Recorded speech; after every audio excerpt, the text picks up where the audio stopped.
I want to start with a question that I hope doesn't provoke too much conspiracy, given that I'm an American and most of us are wearing USAID logos on our chest. But do you trust your government? No surprise, if you did, you'd be in the minority. Gallup recently reported that Tunisians' confidence in their government has plummeted to 32%. And their trust in leadership is an even more disparaging 23%. But don't worry, you're not alone. Just last week, I woke up to this headline: fewer Americans than ever trust their government to solve problems. And this is just one of a slew of similar headlines we've seen in recent years. But these headlines are just a reflection of what we know to be true from the reality around us, whether it's here in Tunisia or next door in Libya and Egypt, or in the outrage we've seen in the streets of Moscow, Rio, Athens, and New York, and of course, the ongoing tragedy, Damascus, Aleppo, Homs. The list, unfortunately, continues.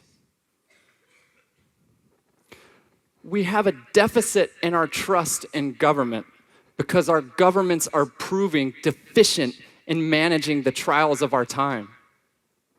At the dawn of the 21st century, humanity is more connected, imaginative, and capable than we've ever been. Yet at the same time, we see our modern era plagued with instability, conflict, chaos. Strife, struggle, and disappointment are palpable all over the world.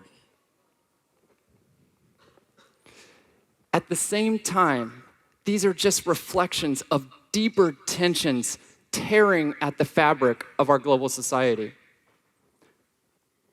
Resource scarcity, economic inequality, geopolitical transformation, and technological upheaval are all around us, while we seem to lack the mechanics to manage them. Historically, we relied on our families, our communities, and our governments to protect us from these types of forces. But at their modern scale, they go far beyond what we could expect from our families or our neighbors. And our governments seem unable or unwilling to manage them. Now, I recognize that's an arguable statement. But I would submit, for instance, what's happened recently in my country. The American government allowed Wall Street to destabilize the entire global economy through a combination of weak regulation and the institutionalization of greed. Or globally, nations continue to prove unwilling to work together to curb the existential threats of nuclear war or catastrophic climate change. In 2013, our contest for survival is no more certain than 1,000 years ago, and perhaps less so. Now, I promise, I didn't come here to depress you. It's been an awesome day. I am an optimist for the human experiment while recognizing the challenges we face. I'm a student of history and philosophy. These traditions have given me a collective hope in civilization. For when we look inside ourselves and at our history, we see that time and again, when facing staggering challenges, we have come together to overcome them.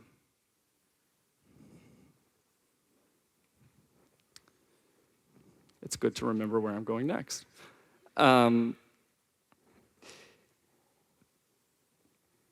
That's what a hand is for. So, the reason I'm optimistic from those traditions is the history of social progress is the story of how we've managed our most serious contests. For instance, we developed complex language to help rise above our primal conflicts. The agricultural revolution was a response to growing populations struggling to overcome serious resource constraints. And modern governments, as we know them, were the result of elites coming together to challenge and check the tyranny of the monarch. We see in these examples the triumph of our human spirit over our instincts and our environment. And when it comes to contests to overcome failing governments, we've often turned to revolution. And I believe in the spirit of revolution, that of 1776, 1848, 1989, and of course, 2011. But I also believe the euphoria of revolution does not end the day an autocrat is overthrown. Radical change must be accompanied by equal contest to build something better. And it is that contest we are engaged in today, not just here in Tunisia, although of course here, but across the world. And I believe that that contest has the potential to give us our greatest social innovation yet, a 21st century social contract. Thanks.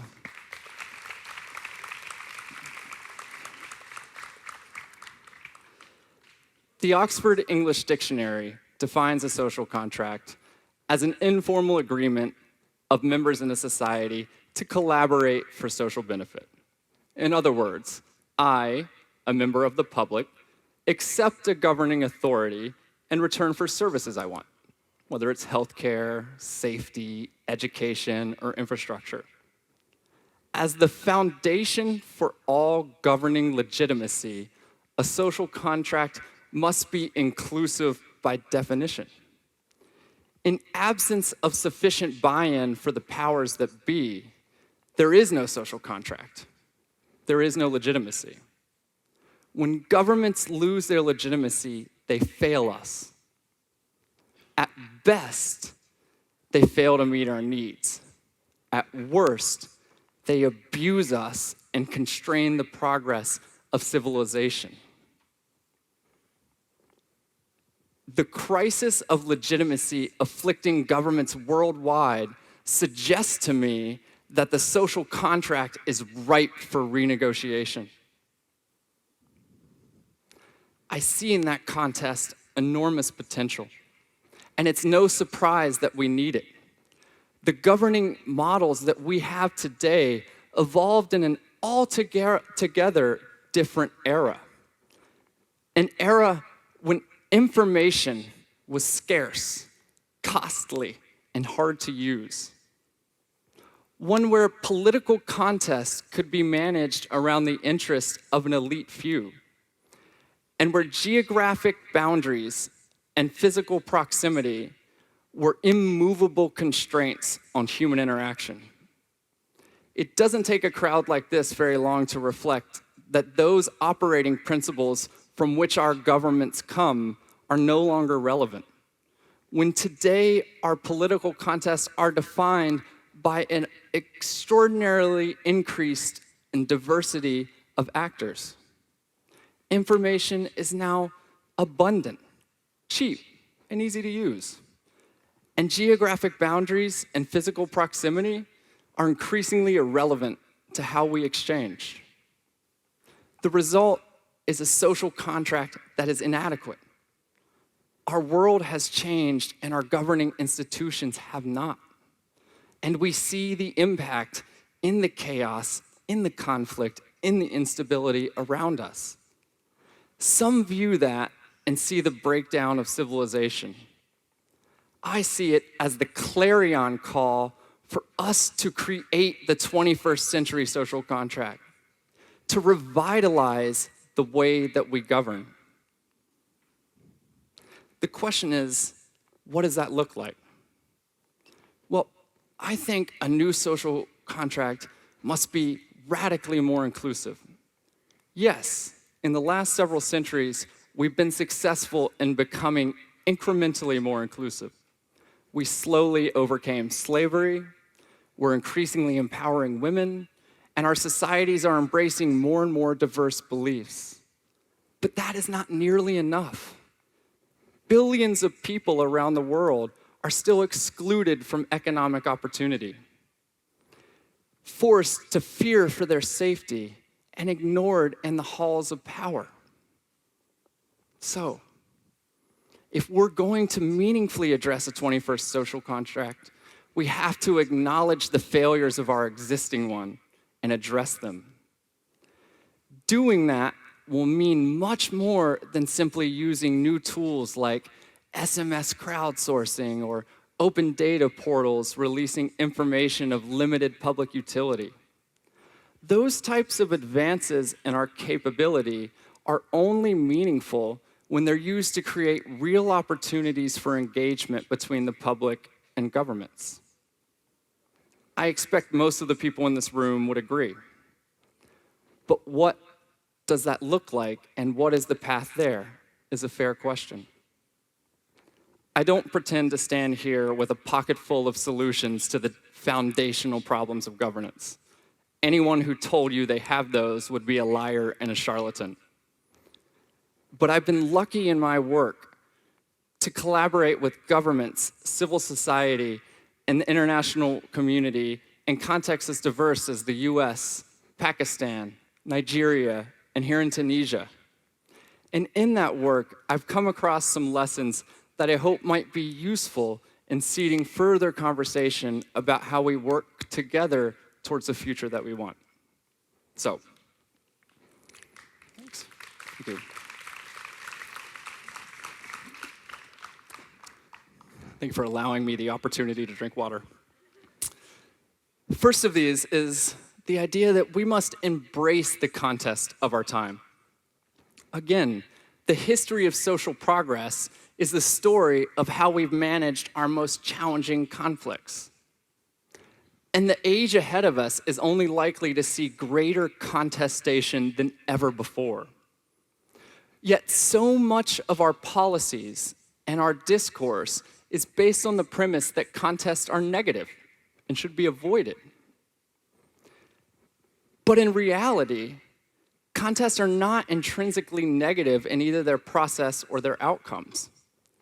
In a world of scarcity, contests are the starting point for any constructive collective action.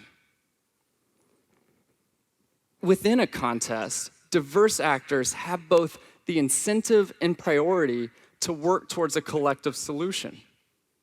And we see in our history, our most meaningful and lasting social progress has come from these types of contests. The tyrannical monarch was transformed into representative governments when wealthy merchants established competing institutions with the capability of challenging those tyrannical monarchs. As labor and capital contested the Industrial Revolution, trade unions were formed, aggregating workers' demands and increasing access to rights and inclusion. These are lasting goods. Second, I think we have to help our governments be more empathetic to those they serve. Our interests are mingled, conflicted, complex. Those are core constraints in the human condition, and we won't change them. But those constraints are often exacerbated by the absence of human experience in the process of policymaking and public administration.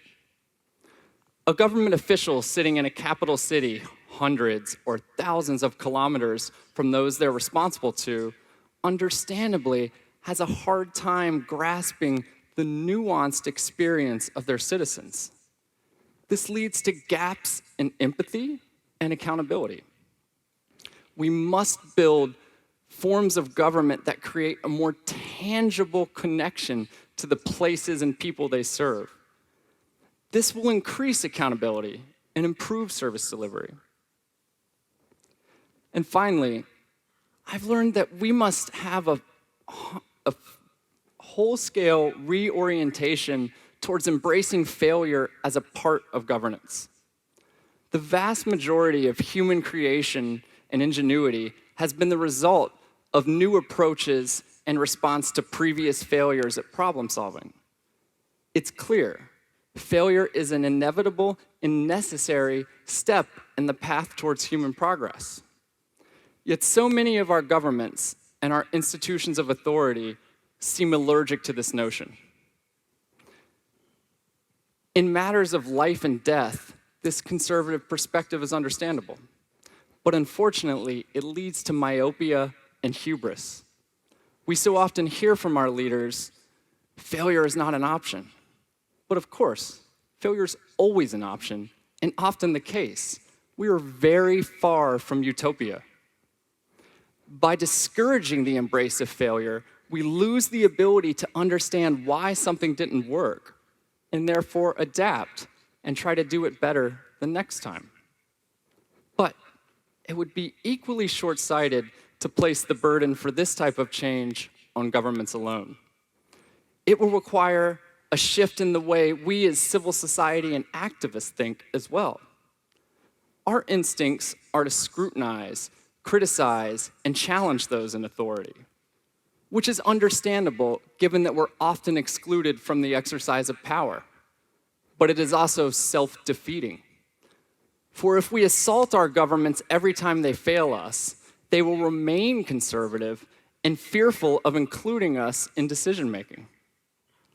As the theme of today suggests, we must work towards more trusting partnerships where we accept government failures as a necessary step on the path towards collective gain. This will be easier to accept if more diverse perspectives are included in the process of governing, and if we have more credible means of holding our governments accountable when they fail to learn from mistakes that all can see. But if we embrace failure as the foundation of human progress, we will have more empathy towards each other when we recognize we're not where we want to be. So, I know that sounded like a grand vision, and I am young, but I do not stand here naive or blind-eyed to the difficulty of achieving the type of social progress I'm describing. Many have given their lives in pursuit of such progress and will likely continue to. But I am optimistic, in part because I see examples of what that better future might look like all around us, not least of which in this room. Take, for example, the open government movement. It is in its infancy and has yet to achieve meaningful change in terms of how we govern. But its widespread appeal and embrace all over the world, and here in Tunisia, speaks to a common appetite for the ideologies of openness, participation, and inclusion. We also see change happening within the most powerful institutions. The World Bank has long been criticized as opaque and unaccountable in its governance. Yet we see a cultural shift happening there. They recently completed an internal evaluation that said 70% of all technology-related projects were failures. Rather than obscure this report, they released it to the public, acknowledging their failures, and they continue to invest in technology-related initiatives in the knowledge that failure will be a part of the process. These examples do give me hope, but I am optimistic for deeper reasons. First, I think the scale of the challenges we face is so grave that our entrenched elites will have the incentive they need to enable change. Second, I believe in the empathy embedded within human nature. And I know that more humans than ever before are involved in the contest for civilization, creating more opportunities for our better natures to shine. And finally, my experience working with communities like this one shows me that given opportunities to create and share, we would rather be constructive than destructive. So despite the many challenges that face us, I believe now is the best opportunity we've ever had to create the type of institutions we need to thrive in the 21st century. And I don't think we have time to wait. Thank you very much for allowing me to join you.